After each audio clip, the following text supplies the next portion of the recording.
ಮೊದಲನೇದಾಗಿ ಇವತ್ತು ಮತದಾನ ಆಗಿದೆ. ನಾನು ನನ್ನ ಶ್ರೀಮತಿ ಮತದಾನ ಮಾಡಿದ್ದೀನಿ. ಸೊ ಚಿಕ್ಕಬಳ್ಳಾಪುರದಲ್ಲಿ ಇವತ್ತು ಒಳ್ಳೆಯ ಮತದಾನ ನಡೆಯುತ್ತೆ ಅಂತ ಭಾವಿಸಿದ್ದೀನಿ. ಸೊ ನಮ್ಮ ಅಭ್ಯರ್ಥಿ ರಕ್ಷಾ ರಾಮಯ್ಯನವರು ಗೆಲುವು ಖಂಡಿತ. ಅವ್ರು ಗೆಲ್ತಾರೆ, ಲೋಕಸಭೆಗೆ ಹೋಗ್ತಾರೆ ಅನ್ನೋದು ನನ್ನ ವಿಶ್ವಾಸ. ಇಲ್ಲ, ನಾನೆಲ್ಲ ಮತದಾರರಲ್ಲೂ ವಿನಂತಿಸ್ತೀನಿ, ಕಂಪ್ಯಾರಿಟಿವ್ಲಿ MLA MP ಎಲೆಕ್ಷನ್ಗೆ ಪೋಲಿಂಗ್ ರೇಟ್ ಕಡಿಮೆ ಇರುತ್ತೆ. ನಾನು ದಯವಿಟ್ಟು ನಗರ ಭಾಗದಲ್ಲಿರೋರು, ಇಲ್ಲಿಂದ ಮೈಗ್ರೇಟ್ ಆಗಿ ಬೇರೆ ಕಡೆ ಕೆಲಸಕ್ಕೆ ಹೋಗಿರೋರು ದಯವಿಟ್ಟು ಒಂದಿನ ಲೀವ್ ಹಾಕಿ ಬಂದು ತಮ್ಮ ಇಷ್ಟವಾದ ಅಭ್ಯರ್ಥಿಗೆ ವೋಟ್ ಹಾಕಿ ಅಂತ ನಾನು ವಿನಂತಿಸ್ತೀನಿ. ನೋಡಿ, ನನ್ನ ಅನಿಸಿಕೆ ಮೊನ್ನೆ 1,85,000ವರೆಗೂ ಪೋಲಿಂಗ್ ಆಗಿತ್ತು. 2,12,000. ನನಗೆ ಅನಿಸುತ್ತೆ 1,60,000 ಇಲ್ಲ 1,50,000ರಿಂದ 1,60,000 ಮಧ್ಯೆ ಪೋಲಿಂಗ್ ಆಗ್ಬೋದು. ಜನರಲಿ 20,000 ಕಡಿಮೆ ಪೋಲಿಂಗ್ ಆಗಲ್ಲ. 1,60,000 ಪೋಲ್ ಆಗುತ್ತೆ ಅನ್ನೋದು ನನಗೆ ಅನಿಸಿದ್ದು, ನನಗಿರೋ ಡೇಟ. ನೋಡೋಣ, ಒಂದು 5,000 ಆ ಕಡೆ ಸರ್. ಶ್ರೀರಕ್ಷೆ ಯಾವುದಾಗುತ್ತೆ, ಏನು ಅಪಪ್ರಚಾರ ನಮಗೆ ಮಾಡೋ ಅವಶ್ಯಕತೆ ಇಲ್ಲ. ನಾವು ಗೆಲ್ತೀವಿ, ಅದರ ಅವಶ್ಯಕತೆ ಇಲ್ಲ.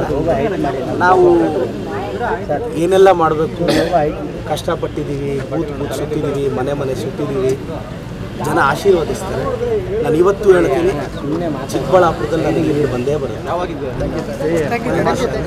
ನನ್ನನ್ನು ಬೆಳೆಸಿದ ಶಾಲೆ, ಇದೇ ಬೂತಲ್ಲಿ ಓಟ್ ಹಾಕಿದೆ. ನಾನು MLA ಆಗಿ ಬೆಳೆದೆ, ಮತ್ತೆ ಓಟ್ ಹಾಕಿದ್ದೀನಿ. ನನ್ನ ಅಣ್ಣ ರಕ್ಷಾ ರಾಮಯ್ಯನವರು ಲೋಕಸಭೆಗೆ ಹೋಗೋದು ಗೆಲ್ತಾರೆ. ಚಿಕ್ಕಬಳ್ಳಾಪುರದಲ್ಲಿ ಖಂಡಿತವಾಗೂ ಲೀಡ್ ಬರುತ್ತೆ. ರಕ್ಷಾ ರಾಮಯ್ಯವರು ಗೆಲ್ತಾರೆ. ನನಗೆ luck factory government school sir. ನಾನು ಸರ್ಕಾರಿ ಶಾಲೆ ನಂಬುದು. ನಾನು ಇವತ್ತು ಸರ್ಕಾರಿ ಶಾಲೆಗಳ ಗೆದ್ದ ಮೇಲೆ ಎಷ್ಟೆಲ್ಲ ಒಂದು ಚೇಂಜಸ್ ತರ್ತಿದ್ದೀನಿ ನಿಮಗೆ ಗೊತ್ತಿದೆ. ಸರ್ಕಾರಿ ಶಾಲೆಗೆ ನಾನು ಅಷ್ಟು ಮಾಡುವಾಗ ಆ ಸರ್ಕಾರಿ ಶಾಲೆ ನನ್ನನ್ನು ಕಾಪಾಡುತ್ತೆ. ಆ ಸರ್ಕಾರಿ ಶಾಲೆಗೆ, ಆ ಮಣ್ಣಿಗೆ ಅದಕ್ಕಿರೋ ತಾಕತ್ತದು. ನಾನು ಭಾಳ ಸಲ ಹೇಳ್ತೀನಿ, ಮೊದಲೆಲ್ಲ ನಾವು ಏನು ಮಾಡ್ತೀವೋ ಅದು ಹೇಳಬಾರ್ದು ಅಂತ. ನಾನು ಯಂಗ್ಸ್ಟರ್ಸ್ಗೆ ಒಂದೇ ಹೇಳ್ತೀನಿ, ನೀನು ಏನು ಮಾಡಬೇಕು ಅಂತಿದ್ಯೋ ಅದನ್ನು ಪಬ್ಲಿಕ್ಕಲ್ಲಿ ಹೇಳಬೇಕು. ಆವಾಗ ನಿನಗೆ ಭಯ ಬಂದಾದರೂ ನೀನು ಅದನ್ನು ಮಾಡ್ತೀಯ ಚಾಲೆಂಜಾಗಿ. ನೀನು ಹೇಳಲಿಲ್ಲ ಅನ್ಕೋ, ಆಗಿದ್ದಾಗೋಗ್ಲಿ ಅಂತ ಸುಮ್ಮನೆ ಇರ್ತೀವಿ. ಸೊ ಈ ಜನ್ರೇಷನ್ ಅಷ್ಟೇ. ನಾವೆಲ್ಲ ಎಸ್ ಮಾಡ್ತೀವಿ, ಹಿಂಗಿರುತ್ತೆ, ನಾವು ಲೀಡ್ ತೆಗಿತೀವಿ, 2 ಲಕ್ಷ 3 ಲಕ್ಷ ಹೋಟೆಲ್ ಗೆಲ್ತೀವಿ ಹೇಳ್ಬೇಕು.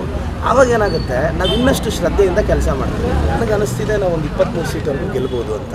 ಚಿಕ್ಕಬಳ್ಳಾಪುರ ಕೋಲಾರ ಫಿಕ್ಸ್. ಮೊದಲ ಗೆಲುವಿನ ಅಕೌಂಟ್ ಓಪನ್ ಆಗುತ್ತೆ ಚಿಕ್ಕಬಳ್ಳಾಪುರದಿಂದ.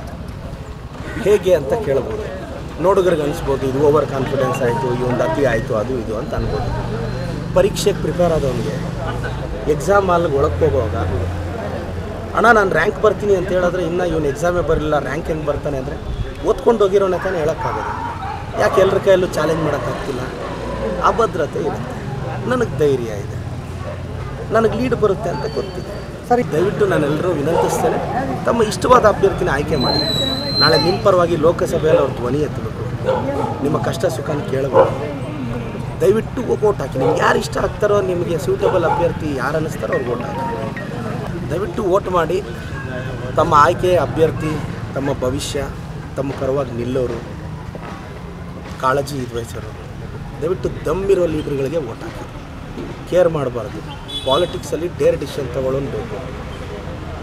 ಇನ್ನು 50 ವರ್ಷ ರಾಜಕೀಯ ಮಾಡಬೇಕು, ಇವಾಗ ಈ ತೀರ್ಮಾನ ತೊಗೊಂಡ್ರೆ ಮುಂದೆ ಎಲೆಕ್ಷನ್ ಏನಾಗುತ್ತೆ, ಆ ತೀರ್ಮಾನ ತೊಗೊಂಡ್ರೆ ಏನಾಗುತ್ತೆ ಅಂತ ಅಭದ್ರತೆ ಇರೋರನ್ನ ದಯವಿಟ್ಟು ಚೂಸ್ ಮಾಡಬೇಕು. ದಮ್ಮಿರೋ ಲೀಡರ್ಗೆ ವೋಟ್ ಹಾಕಿ. ಚಿಕ್ಕಬಳ್ಳಾಪುರ ಜನ ಲಾಸ್ಟ್ ಟೈಮು ಒಬ್ಬ ಧೈರ್ಯವಂತನಿಗೆ ವೋಟ್ ಹಾಕಿದ್ರು. ಈ 10 ತಿಂಗಳಲ್ಲಿ ನಾನು ತಗೊಂಡಿರೋ ತೀರ್ಮಾನಗಳು, ಒಂದು ರಸ್ತೆ ಅಗಲೀಕರಣ, ಸರ್ಕಾರಿ ಶಾಲಾ ಕಾಲೇಜುಗಳನ್ನ ಯಶಸ್ವಿಯಾಗಿ ನಡೆಸೋದು ಮಾಡಿದ್ದೀವಿ. ಇದು ಯಾವುದ್ರಲ್ಲೂ ಒಂದು ತೀರ್ಮಾನ ತಗೊಳ್ಳುವಾಗ ನನಗಂತೂ ನೆಕ್ಸ್ಟ್ ಎಲೆಕ್ಷನ್ ಜ್ಞಾಪಕನೇ ಬರಲ್ಲ. ಅದು ನೆಕ್ಸ್ಟ್ ಎಲೆಕ್ಷನ್ ಜನರ ಆಶೀರ್ವಾದ. ಡೆಸ್ಟಿನಿ ದೊಡ್ಡದು, ನಮ್ಮ ಕೈಯಲ್ಲೇನಿದೆ, ಆ ಭಗವಂತ ತೀರ್ಮಾನಿಸಿರ್ತಾನೆ. ಸುಮ್ಮನೆ ಎಲ್ಲ ಇಲ್ಲಿ ಡ್ರಾಮಾ ಕಂಪ್ನಿಗಳು ಕಟ್ಕೊಂಡು ನಾಟಕ ಮಾಡ್ತಿರ್ತಾರೆ ಅಷ್ಟೇ. ಇದು ಒಟ್ಟಾರೆ